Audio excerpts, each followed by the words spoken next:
Welcome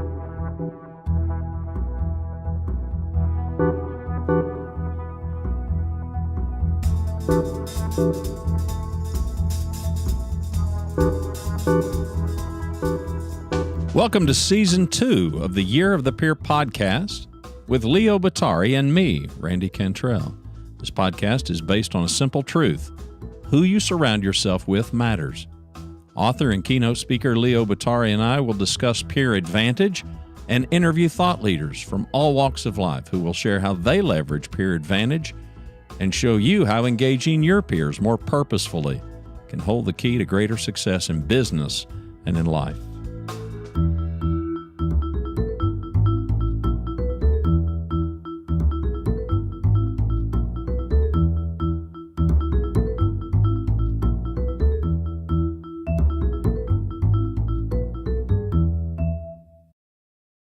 Today's guest is Angela Maiers. Angela is the founder of Choose to Matter, a global movement that challenges and inspires students to work collaboratively to develop innovative solutions to social problems.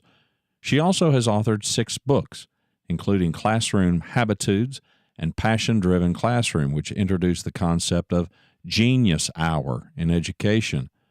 Her You Matter talk at TEDx Des Moines in June of 2011 has been viewed several 100,000 times and has been the impetus for Choose to Matter.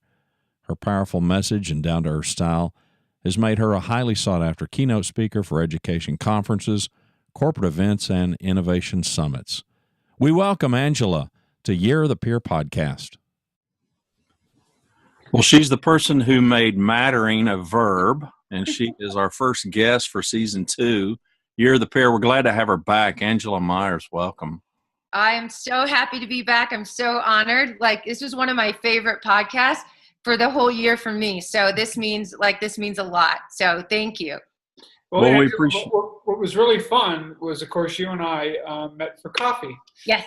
Just the other day. Yep. And kind of picked up right where we left off in terms of so much of your work and how if who you surround yourself with matters, then it starts with you having to understand that you matter too. That's right. I have a story with you, if you recall, from one of the workshops I do it for CEOs and business leaders around. And one of the things that when you consider a group really functioning and really doing well, part of it is really the consistency of showing up and being there. And it sounds like such a basic thing, but when everyone throws around this idea of 80% of life is showing up, like it's just but it's for real. And so there was a member who was in one of these groups who was, I think, being a little cavalier about the fact that, hey, I can make it when I can make it. I'll just kind of do it and all that. So, and I got a sense from him that he didn't really get what it meant when he doesn't show everyone else that he doesn't show. Right. What about the value that person loses by missing it? Right.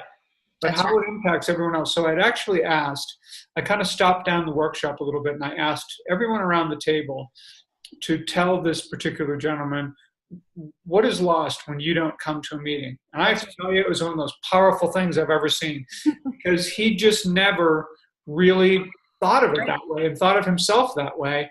Absolutely. I don't care if he's a CEO of a company or not.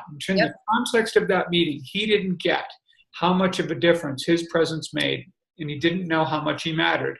And I'll tell you, after going through that little round robin we did there, he will never miss another meeting again. Never. He was so blown away by the whole Absolutely. thing. And so, I'd love for you to just kind of comment on that, because as we've talked about, it's really the same for adults in a business setting certainly as it is for young kids. 1000%. There's so many things about that story. In fact, Leo, it impacted me so much. I shared that story with a business organization in this morning because it is the proof, if that the biological proof that this is a human need. This is not an adult need. This is not a student need. This is not a leader need. That this is a part of our DNA, that it is a driver, our significance, as much as food, water, shelter, air drives us to be healthy and prosperous, knowing that we matter. And if you break apart the component parts of mattering, to be seen by another human being is a human right. To be acknowledged and valued in the presence of other human beings, a human right, a DNA level need. And the ultimate that you're speaking about is the deepest driver of human behavior, is to know that your contribution is essential, that it would be missed if it wasn't, if you didn't do it on that day or you didn't show up. So this goes back to the principles of show and tell. If I can take you guys back to when you were 5 years old, why did you run to school? What part of the day was non-negotiable to missing? And as a former kindergarten teacher, it was show and tell. There could be a fire alarm going off, and show and tell was such a big deal because it wasn't about bringing something in your backpack that meant to hurt another person or show off or try to be the best. You wanted to be the most essential in the classroom so that you captured enough attention that 27 kids will run to you on the playground and say, tell me more about that. That's the drive of your contribution being needed, being essential to another person. And the only way you can do that is if you listen to the other 26 people in what they brought in their backpack, so that you know that what you're giving to the world or giving to your circle is an advancement of everyone's goal, not just an advancement of your own goal. So these are principles that are so natural to us, so common sense to us, but they are not common practice and commonplace in the workforce. And what happens to us, right? What happens to us from the age of 5 till the age of 15, 20, pick a number, right? What happens? What goes away that takes that away from us? Well, we enter a system, and I am a teacher, and my heart is with teachers, and I believe in public education. So this is not a dismissal of the power of public education, but the environment that public education was built on, was created for, was an environment of conformity, an environment of control. That there was a certain kind of job in the early centuries, 150 years ago, that the workforce needed. We needed physical labor, and then we needed, as manufacturing grew, we needed workers to go into factories and do repetitive things. And as the cognitive age took over, as the industrial age took over, all of those shifts in our world force absolutely shifted what it meant to be a citizen in that force. The challenge is schools didn't shift at all. Schools are still educating for the world they were created in, not the world that they need to deliver citizens to. So the system of education is built on the principles that are the antithesis of what we're talking about. They're built on the principles of competition. They're built individual competition, built on the principles of conformity, built on the principles of confined content knowledge somehow elicits your order on the pecking, that if you know more than somebody else, as if information was a finite entity and that it was to be conserved and controlled and doled out piece by piece as you move up that ladder. None of that describes the world that we're living in right now. A world driven by communication, by collaboration, by compassion and empathy. A world where your behavior as a teammate is far more important than your individual accomplishment. One of the stories that you shared, Leo, that was so powerful this week was from the coach at Connecticut. Is it Connecticut State? Yeah.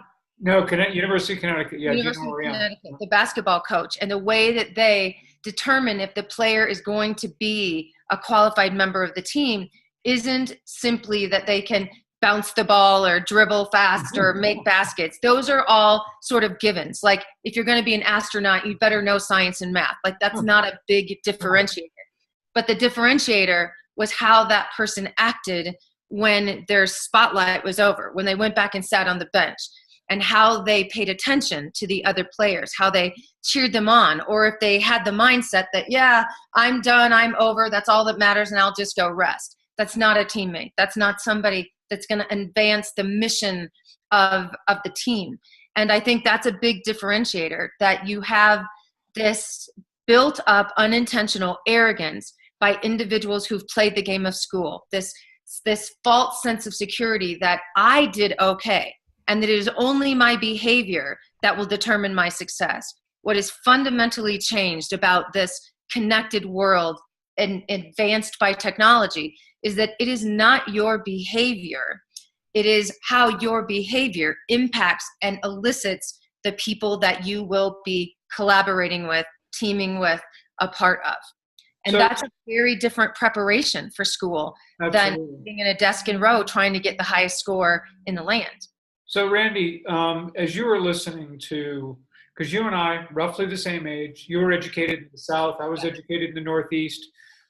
Yes. The way that Angela described how I was educated as a kid rang pretty true. Same for you? Oh yeah, absolutely. And I'm wondering, Angela, what changes are you seeing in public education? I realize it's probably happening at a glacier speed, but are you seeing any shift? There are pockets of innovation or pockets of this mindset embrace with individual teachers that I see and work with all over the country. Amazing teachers that are going in every day. But what is challenging is that the system itself is set up to reward in terms of confined standards, in terms of what is requested, like it needs to be this score, it needs to be this certain class is better than this class. And everything that is rewarded and resourced in school perpetuates that mentality and environment of conformity, competition, content, knowledge. And I'm not saying content doesn't matter, but application of that content matters more. That things like collaboration and creation and co-creation and creativity are deemed as extracurricular nicety activities. What you do in art class, what you do on the football field with your team, what you do in music class, all of those things that help develop much more efficiently that skill set, where you are a part of an ensemble, you are a part of a team, you are relied on by other people. Those are not part of, in general, the mainframe education requirement. And so you've got this system where you can do all those things, but they're not acknowledged as equal or superior to how well you memorize the facts and dates in your history exam or on your math test or what test you took in the textbook or on even ACT and SAT. What impact does the corporate world, and the jobs that these kids ultimately go fulfill, and higher education? I mean, I would think where we typically talk about grassroots and growing from the ground up, I would think that the pressure would be coming from the other end, from higher education, which is more connected and collaborative, and certainly companies where young leaders, especially young leaders, in many cases are just so ill-equipped to trust colleagues because of the competitive nature of it. Right. And so there's this distrust and there's this pessimism of, you're after my job. So is that top-down pressure? Is that top-down pressure being felt at all in public education? I don't think so. I don't think not near enough. So we get in education the reports that the workforce isn't prepared. We get feedback from colleges saying the college students are not prepared for the kind of self-awareness, self-management, self-regulation, because in school K-12, we've marked out every minute of kids' lives, like letting them just have free time. We've taken all of those things away, letting them just not have a minute where they can be bored or where they can grapple over a problem. Everything is in a tight box. Is not near enough, because the narrative is so great to parents about what are the elements of a successful student. And it has to do with all those things. How well do you follow the rules? How well do you stay in your seat? How well do you not disrupt things? How well do you just follow directions? How well do you just consume and spit out whatever your teacher said and get that A on that test? And the narrative is so penetrating in schools that parents believe they're doing what's great for their kid. They believe in test prep, not testing. Test prep has a bigger budget than the NFL in a specific year. So parents are putting their kids in all of this prep stuff to memorize and cram and learn this without any life experiences in problem solving and collaborating and creating and change making, all those things that build the muscles of what the workforce needs. So I think there's a massive disconnect between K-12 and higher ed. But then I've got 2 kids right now in higher ed. And I look at we keep saying 21st century, but in this time and space, the assignments that my children are getting are heart-wrenching. They are no different than what I got in college, what I got 20 years before college in high school. It is the same. Read this, memorize this. The professor picks the topic, you do the research, you get this, you try not to copy and paste. Unless you take a very specific class, there's no development of the kind of workforce that we're demanding. You've got companies like Google, I don't know, last year sometime they set out a thing that they weren't hiring college graduates, that it is too much to retrain the mindset. And they talked about intellectual humility, that what they're looking for is a great teammate, like the U of Connecticut. What they're looking for is somebody intellectually humble, meaning I know what I know and I'm good at what I'm good at, but I'm there to be a contributor to the team. And I think it just goes back, and I'll stop talking, but I say this all the time, but it isn't resonating in schools. School has been a quest to be at the front of the class, whether that's the top of the list of grades, whether it's the top programs, whether it's the teacher standing at the front of the room at higher up than the kids, that hierarchy of who's ever at the top is the smartest person in the room. The flip is the mindset that the smartest person in the room is not the one in the front. The smartest person in the room is the room, but only if everyone in the room feels a moral and intellectual obligation to contribute what they have towards a bigger mission and vision.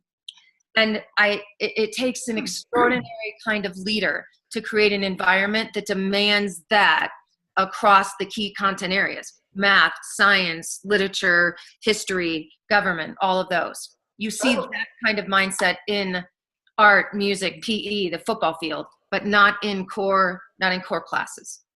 So I have a couple of questions, and this was part of what we talked about as well. We're in kind of a bit of a death loop here in terms of education, when we're always going to teach to the test. Right. But the standardized tests are measuring the wrong things. That would seem to me problem number one, that you're never going to change how we educate kids if, in fact, unless we change how we measure the impact of that education. But I think more importantly is, you've talked about the fact that we're even behind right now for teaching for the workforce today.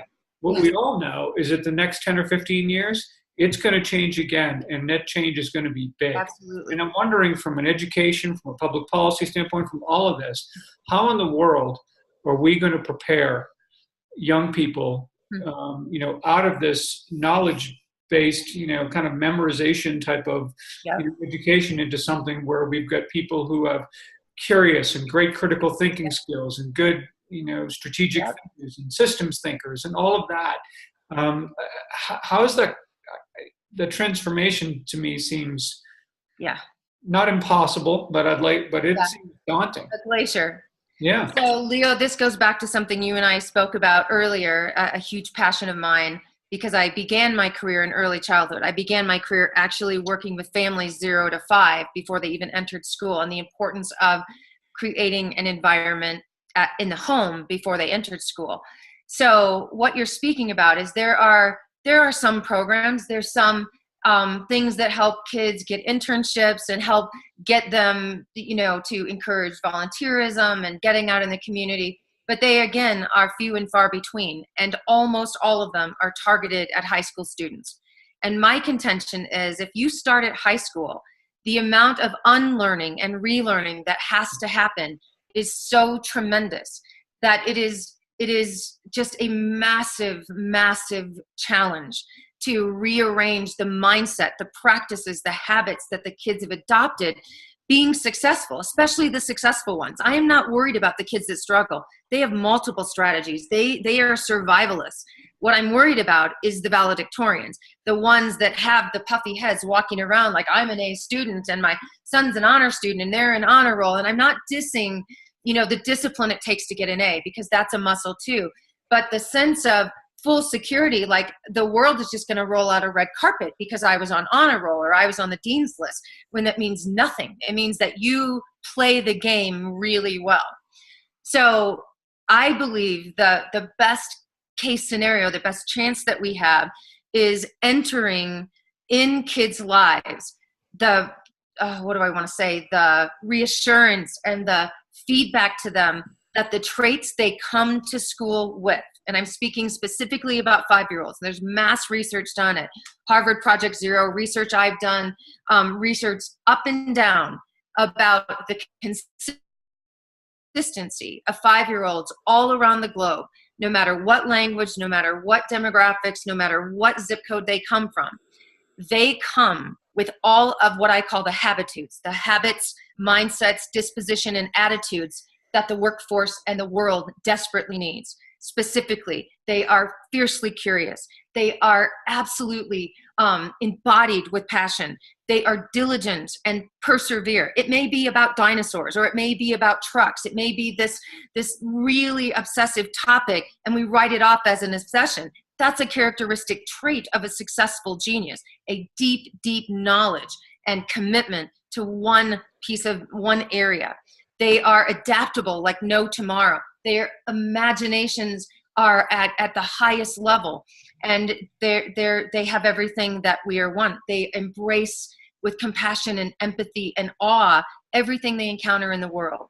And the danger is, by the time the research is really clear, by the time they are even at the end of first grade, which is 7 years old, 7 and 8 years old, 70% of those things that I just talked about, adaptability, passion, curiosity, perseverance, courage, are almost non-existent because their muscles not being flexed in school in the system that exists right now. And so it isn't about trying to reteach or reorient seniors. It is about an absolute commitment to noticing and keeping and nurturing the traits that kids come to school with.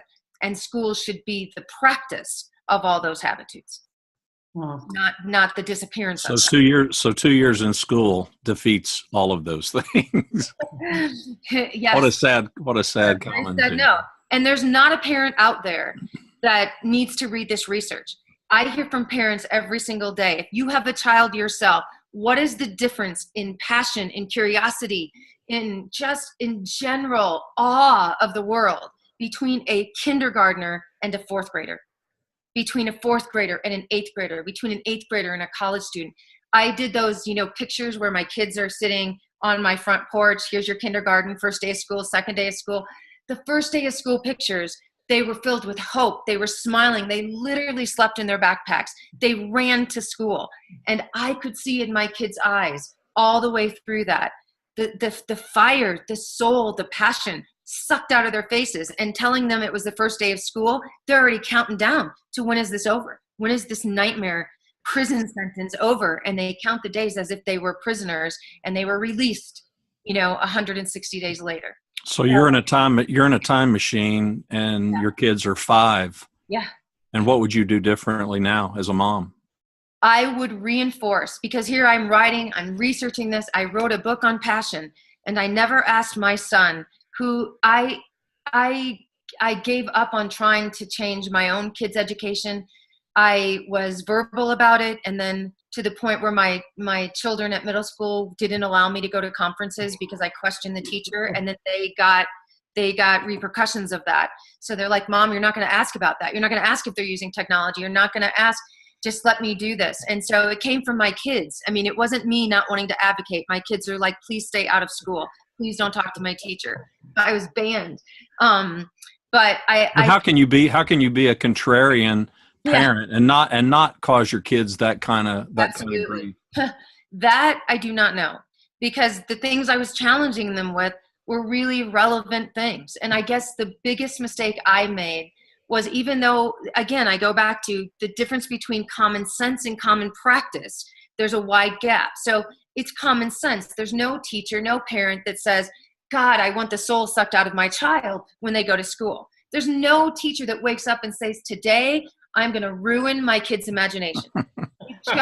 happens. Right. So I think being vocal and looking at this research, whether you call it social emotional learning, whether you call it soft skills, whether you call them habitudes, whatever they are, workforce skills, they've been named a million things.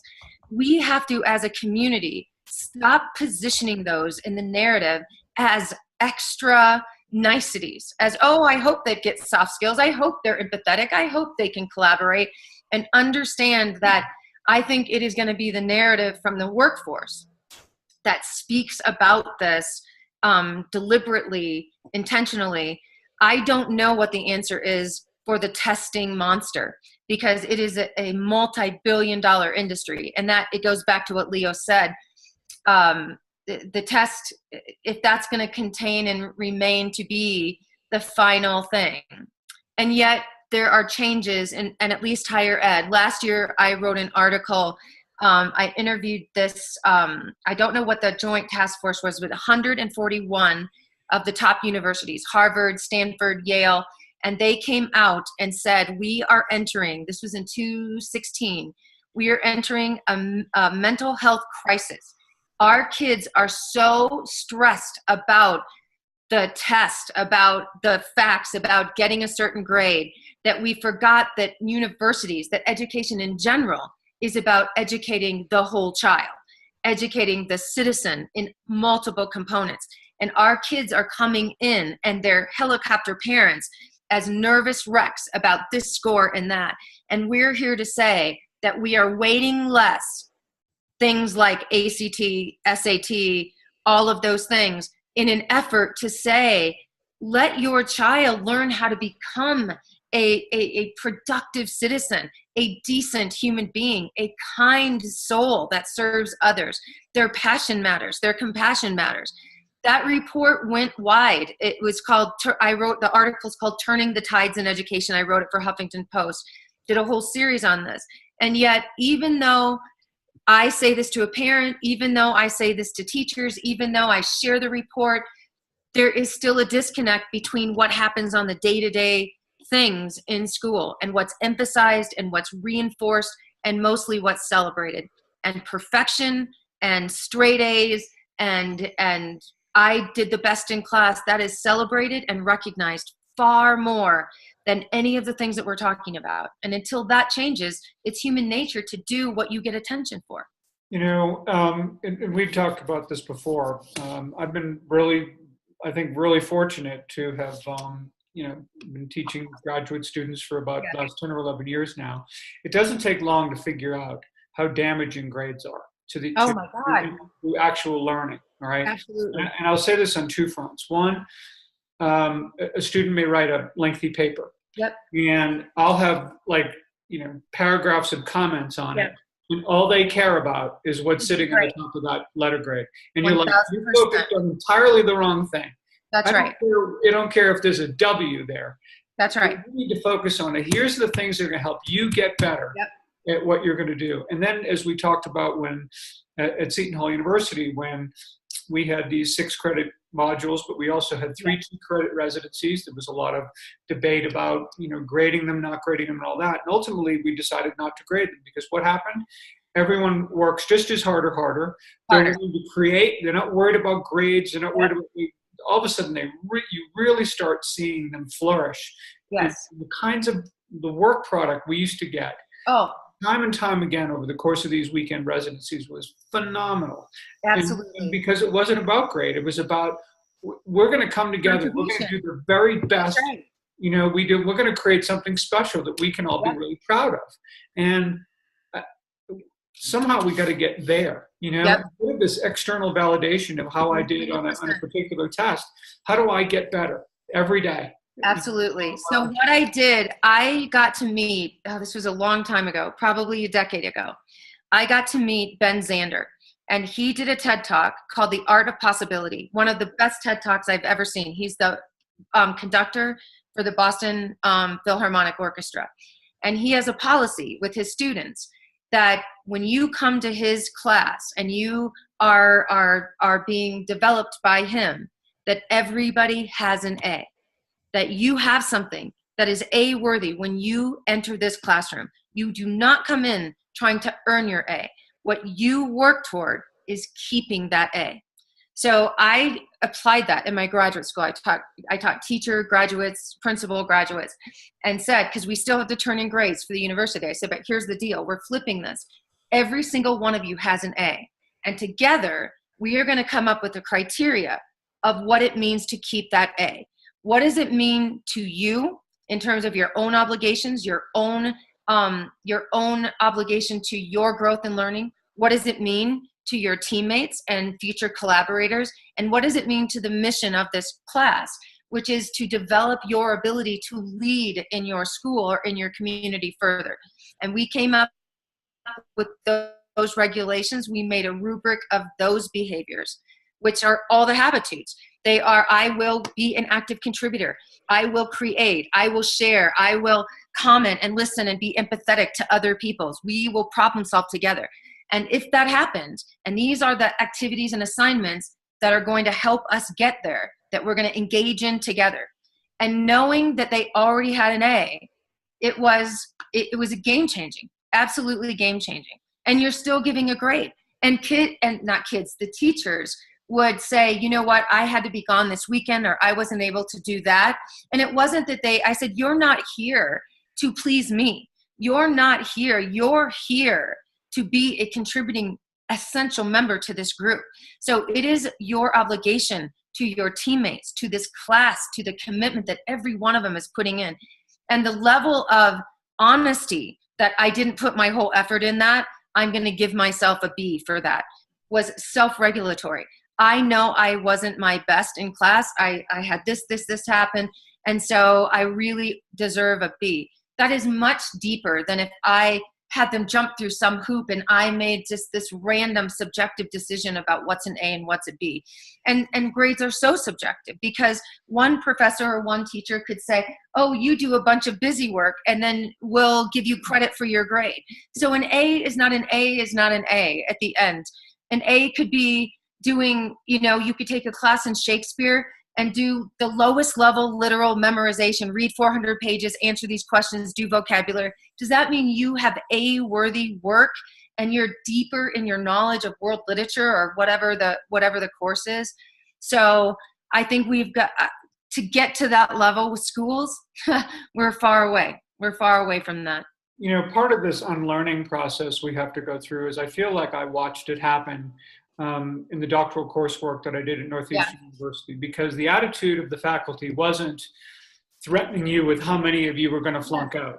That it was, you're here for a reason. We believe in you. We're going to help you be successful. You're going to help one another be successful. Absolutely. So the whole idea of mattering really, in many respects, kind of became redefined for me in that situation. Because all right, we're all in this together. I have to do my part for myself and for others. That's right. And it was this idea of just getting a group of people who believe in one another, who start to trust one another, and their currency, really is about those things. It's not about, who got an A or this competitive situation that's set up and all this, and creating an environment where people, especially today too, where, so many of these people, they're working full-time jobs, all kinds of life, throw all kinds of stuff at you. And this is where, if you have a group of people that are going to carry you through these difficult times and all that, it's phenomenal. And who you are counting on. So I think the hardest part for me is, if you look at this environment that we describe, an environment where there is a sense of a bigger vision, that you are a part of something bigger, that you are an essential member of a team. I'm describing every sports field that exists out there. So why do kids grow when they're in sports? It's not that a percentage of them are going to become NFL players or pro basketball players. It's the skill set. It's the commitment to team members. It's the understanding. So my son was in football, and there was a senior player that got injured and came back, and it took his position. And Ryan was really good at this position, but he willingly went to a different position where he didn't get as much play. He wasn't as skilled at it, because this guy, the senior member of their team, came back and he stepped away without even blinking. So you will do anything. You will work on being the best because your contribution to that team is essential. And so you get that there's this, the key that we don't talk about in learning is this sense of responsibility, not just intellectual responsibility, but moral responsibility. And when you have a sense of clear vision and purpose, and there is a moral responsibility of every member to be and not only to show up with their very best, but to become better for the group, there is no need for rules. There's no need for this control. Our systems are very much built like prisons. It's all about, you do this, you follow this. There's, the kind of learning we talk about requires respect. It requires trust. It requires mutual admiration from teacher to student. And it requires the knowledge that everyone in the room matters and that the smartest one in the room is the room. Well, and I want to mention, I want to get back to Randy on this too, because Randy, you have talked. Sorry, Randy, you've been quiet.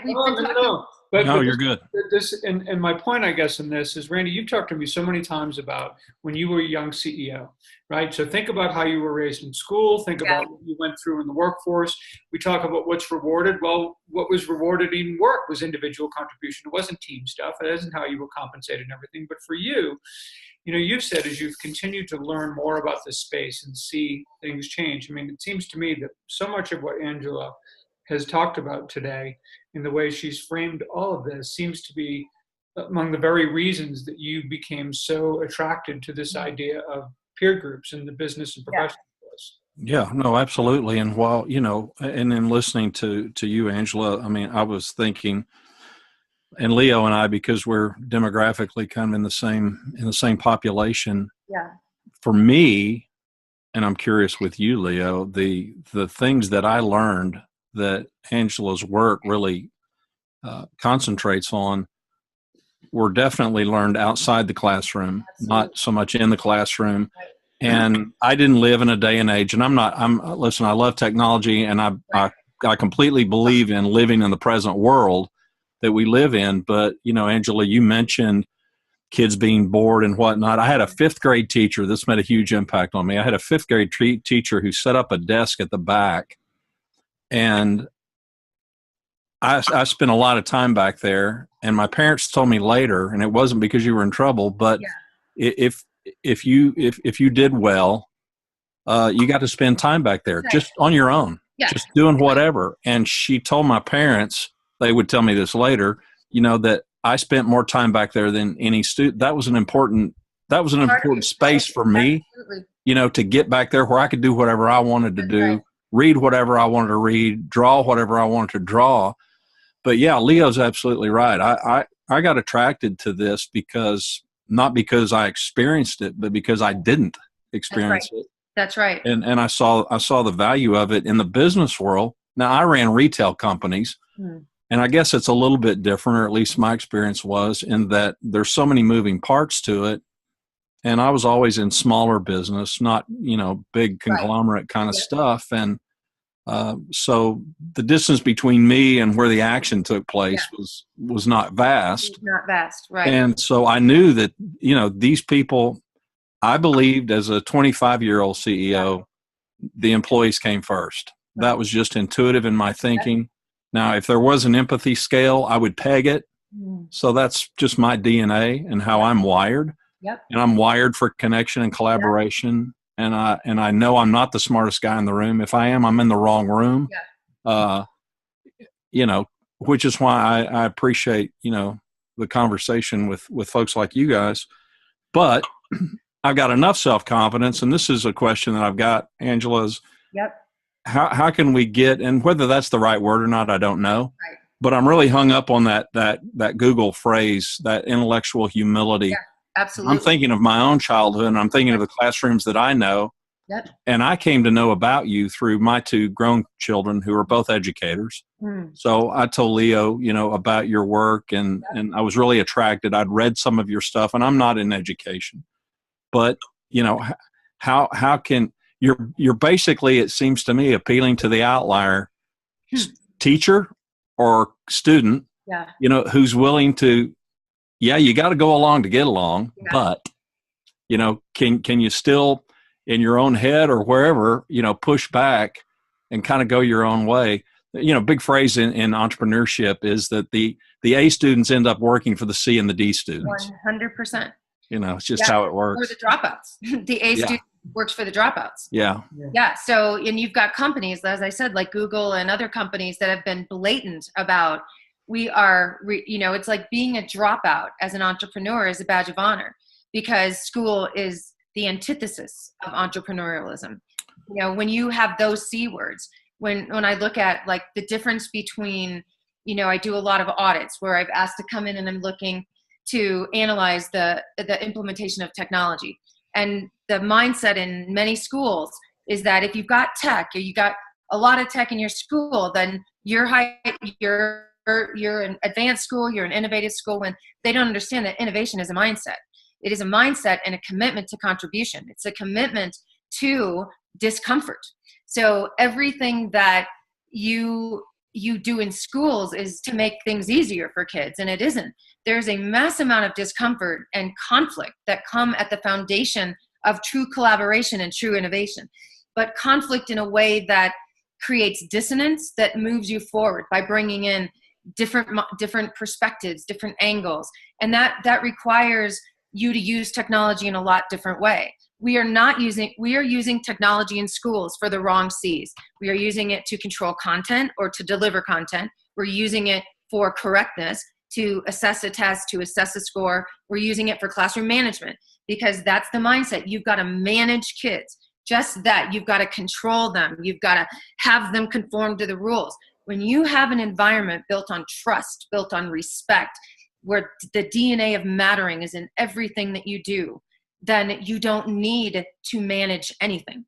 What you need to do is, this is why Google and other companies ended up putting in slides and putting in nap rooms and putting in other things, because when you're in a team like that, where you are respected and needed and validated and valued, you will go all night, you won't eat, you won't sleep, you won't do anything. You will work until they force you to sleep, because you're like, I only can sleep 4 hours because my team's counting on me. And so I think in defense of teachers and defense of schools, because I don't want this to come, I'm anti the structure of the system. I'm not anti-education, and I'm not anti the people who wake up every day and commit their souls to this work. One of the reasons they struggle so much in creating these environments that are the antithesis of the environment they were educated in. So it's like asking you to do something that you might have seen or read about, but the key with this is experiencing it. Until you experience somebody needing you, somebody validating the contribution that you made, then you don't know how to set an environment up like that. It's just such a foreign concept. And so in my workshops, in my world, my number one thing is they can read my books or my content online. They come to experience exactly what I do with kids. I make them sit in a circle. I start the day with show and tell. We end the day with what we call wow moments, where we acknowledge one of the presents. We stop and do what might seem to be silly things that might take a long time, like learning each other's stories, listening to each other, looking at each other, and we might not get through half the content, but they leave feeling different and experiencing learning differently, where they were truly valued for more than just what they memorized or what they did. What feedback do you get from students after you do one of those workshops? I mean, after a considerable amount of time goes by, I'm curious what kind of feedback you get. The feedback is actually, and I consider everyone a student. I consider myself a student of the world, and I consider every student that I come in. So I flip-flop roles between teacher, facilitator, modeler, mentor, and student. So what is so powerful about the kind of workshops I do is the transformation is immediate. Like I said, it's a DNA thing, like what you said, Leo. When it is about, it taps something inside of you to know that you are needed by another human being.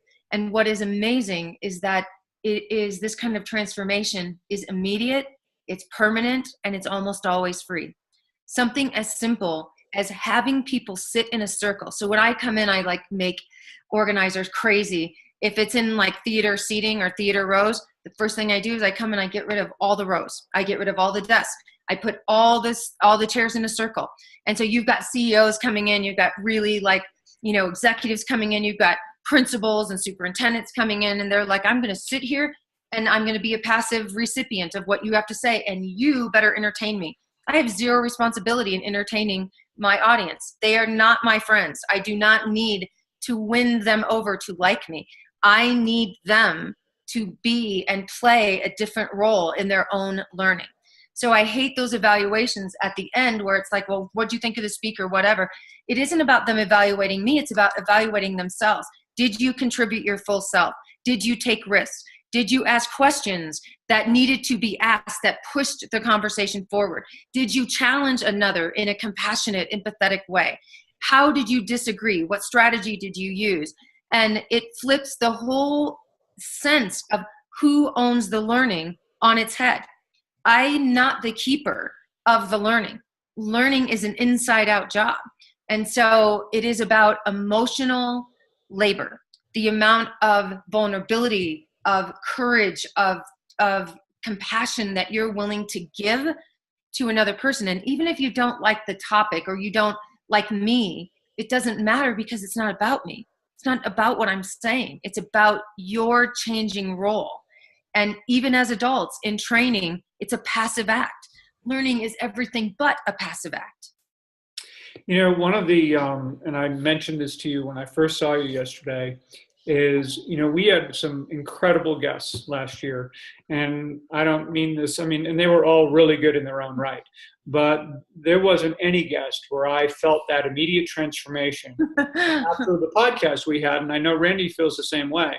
And it's one of the reasons why, what better way, if we're going to have a guest back, let's have it at the start of the year where we can have that feeling, that passion and that, understanding for what we want to do going forward. And before we run though, because two things I want to do. One, I want to mention that, in this whole category of who you surround yourself with matters, Randy has just celebrated with his wife, Rhonda, their 40th wedding anniversary. Oh, Randy, that is awesome amazing. Is that, Yay. That's hardly a better example of who you surround yourself with matters. That's so amazing. Yeah, that's true.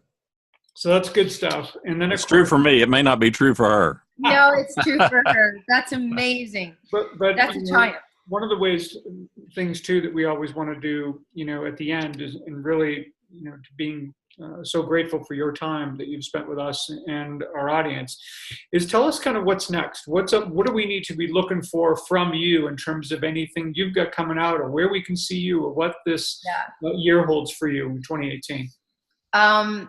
The year is a year of learning. I actually took a pause in 2017 and reconnected with the core and the importance of this message, even though there's a lot of things that it leads to. When you create a culture of mattering, it leads to innovation, it leads to social impact. And it goes back to what you said in the very beginning. I was focusing so much on the output, the consequence of mattering, what happens in groups that do collaborate, that do move innovation forward, that do use technology and game, and not focusing enough on what prevents the whole rest of the 99% of the people not to do that. What is their pain point? What is their fear? And as you drill that down and talking and listening, mostly listening, it is because they don't feel like they matter. They don't feel like they are enough. And so I've shifted a lot of my work back to that core, because for me, it's a reminder that your proficiency is your deficiency as a teacher. And I got so proficient at talking about mattering that I just thought everybody knew it, or everybody, and so I'd whip over that and go right into collaboration and communication and social impact and social change and changing the world and all of that, and lose 90% of the audience because they're still back. And when I look at, like, if I do a speech or an interview and I look and really listen to what gets retweeted, not from an ego perspective, but from an awareness perspective, what gets remembered, what gets the stories coming back to me about transformation, it's this one activity that I do where it says, I matter, I am enough. And I literally make people write that in big letters. And I think, like, God, I've been doing this for a while. Is this, I don't want to get old. And I'm like, that right there is transformational. The commitment to yourself that you matter and you are enough, because we suffer from insignificance. It's prolific, it's profound. So for me in 2018, it's getting back to looking at the transition from moving this common sense idea that everybody needs to know they matter. They need to be noticed. They need to be valued. They need to find ways to be essential to the community, to the world, to their company, and trying to really do case studies on practices of companies that do this in commonplace and common practice. Companies beyond Google, beyond Zappos, beyond, Starbucks. I want a real, not that those aren't real companies, but those are the brands we always talk about. Disney. I mean, you talk about culture and it's Disney, and not that they don't have it down, but what about the everyday retail manager? What about the mom and pop corner store? What about the young entrepreneur? How do you turn these Disney level neurological principles that Apple and Starbucks and all of these people use into commonplace and common practice? And so the start of that, at least the classroom level, the home level, the discussion level, is with my book, Genius Matters, because it's all these lessons that I've learned from great leaders like you, the people I surround myself, Gary Vaynerchuk, Seth Godin, Albert Einstein, Napoleon Hill, and all of these great leaders that figured this out a long time ago, a lot smarter than me. And then I just try to translate it into what exercises, what lessons do we need to reflect on to remind ourselves of the potency of these principles. And I would like to do a lot more with businesses and organizations for two phases, to not only share their story and share that this is possible when you're not Disney, when you're not Apple, but it's possible and necessary at every company, but also then to usher those stories into education, to show them that these are the kinds of companies that kids are going to go into. This demand to want to know that you matter and have a contribution is the biggest asset our kids can have going into the workforce. So I want to do a lot more connecting the world of work and the world with the world of education. And I've been sort of focused a lot on the world of education. It's not enough. So that's my challenge to your community. Any business, you want to work together, you want to do this, you want to collaborate with me. We want to find a way to get this message to not every teacher, but at the most minimum, the kindergarten teacher, that every kindergarten teacher has a connection with that vision so that we can keep these attributes and skills of our most amazing new workforce. Well, once again, you've inspired us and keep inspiring the world of business and education. And Randy, keep doing what you're doing, because you'll be married for another 40 years. And I have to ask, because this is how I end every class. What's your wow moment? So wow means worthy of the world. And it's a moment that it might be a statement. It might be something you said in your head. It might be a connection to something that didn't even happen in our talk, but it is worthy and must be shared with the world. So Randy, I'm gonna lead to you. What was your wow moment in today, last hour, all day, whatever? Well, there are a lot of them, but the thing that I wrote down was, Google's phrase of intellectual humility. And I was thinking the whole time that we were having this conversation, was thinking obviously about the teachers that impacted me. And sadly, there's maybe two, and that's not a diss on my teachers, but no, I know. My fifth grade teacher, that did that little desk thing at the back. She's gone now. I reached out. I found her kids a couple of years ago. Her name was Mrs. Coleman. Awesome. But intellectual humility is a phrase that this teacher in a way pre-internet age would have absolutely embraced. And as a father of two educators, I would hope that they would embrace that. I mean, to me, and that's kind of off topic of the mattering thing, but I started off your introduction on intentionally, as you being the person responsible for that being a verb, at least in my life, which is big, because it's not passive. It's passive in the sense that it's in us all, but we've got to activate it. We've got to do something. So for me, probably those would be a couple.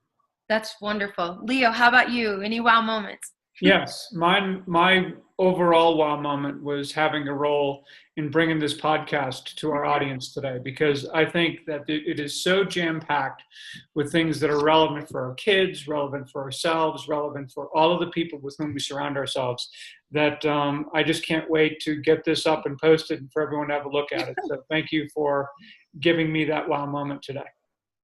Well, my wow moment is absolutely reconnecting with you, Leo, because our talks have stayed with me in the same way. And it sounds ironic, but the education world, especially higher education, traditional education, not the teachers on the ground, don't take urgently serious what I'm saying, that I'm sort of seen as an outlier in our community because, even though this is based in hardcore neuroscience, it doesn't go with the rest of the narrative. And I'm okay with that. I don't need friends. So, and it's good to disrupt the conversation. But I think the level of resonance that this has is so with you, Leo, with your work, with the stories that you show, that what I'm talking, it makes me feel like I really am not crazy, that it is worth fighting the resistance. It's worth handling the critics, because this matters in everything, and you sharing stories of this being validated in the workplace.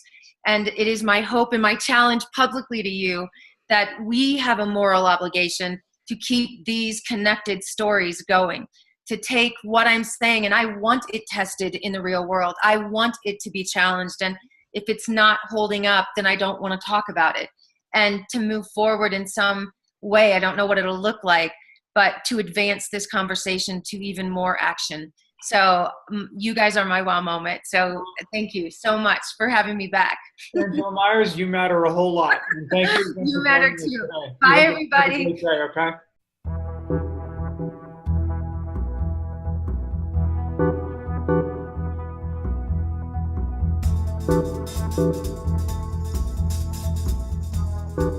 To learn more about Peer Advantage, to submit questions to us, and to subscribe to the Year of the Peer podcast, please visit us at yearofthepeer.com.